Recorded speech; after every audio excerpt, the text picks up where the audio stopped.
এই মুহূর্তে সবচেয়ে বড় যে ব্রেকিং নিউজ আপনাদের সামনে তুলে ধরবো যে আবারও একবার বিমান দুর্ঘটনার খবরে চাঞ্চল্য পড়েছে গোটা দেশ জুড়ে। লেংপুই বিমানবন্দরে দুর্ঘটনা, সামরিক বিমানের ভারত থেকে মায়ানমারের সৈন্যদের নিয়ে দেশে ফিরছিল বিমানটি। এমন সময় সকাল 11টা নাগাদ নামার সময় রানওয়েতে থামতে পারেনি বিমানটি।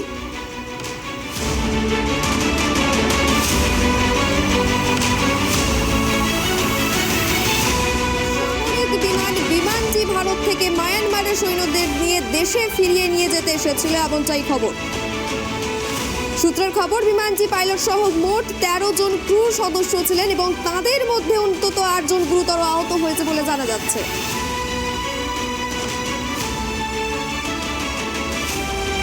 দুর্ঘটনা মিজোরামে ভারত থেকে মায়ানমারে যাওয়ার পথে দুর্ঘটনায় আহত হয়েছে, গুরুতর জখম হয়েছে বিমানে থাকা 8 সদস্য।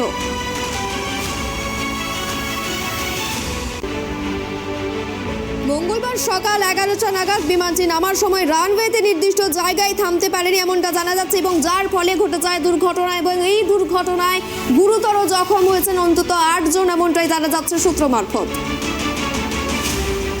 লেংপুই বিমানবন্দরে দুর্ঘটনা, সামরিক বিমানের ভারত থেকে মায়ানমারে যাওয়ার পথে দুর্ঘটনা। সকাল 11টা নাগাদ ঘটে এই দুর্ঘটনা। ভারত থেকে সৈন্যদের নিয়ে মায়ানমারের উদ্দেশ্যে রওনা দিয়েছিল বিমানটি। বিমানটিতে ছিল পাইলট সহ মোট 13 জন ক্রু সদস্য, যাদের মধ্যে 8 জন গুরুতর জখম হয়েছেন বলে খবর।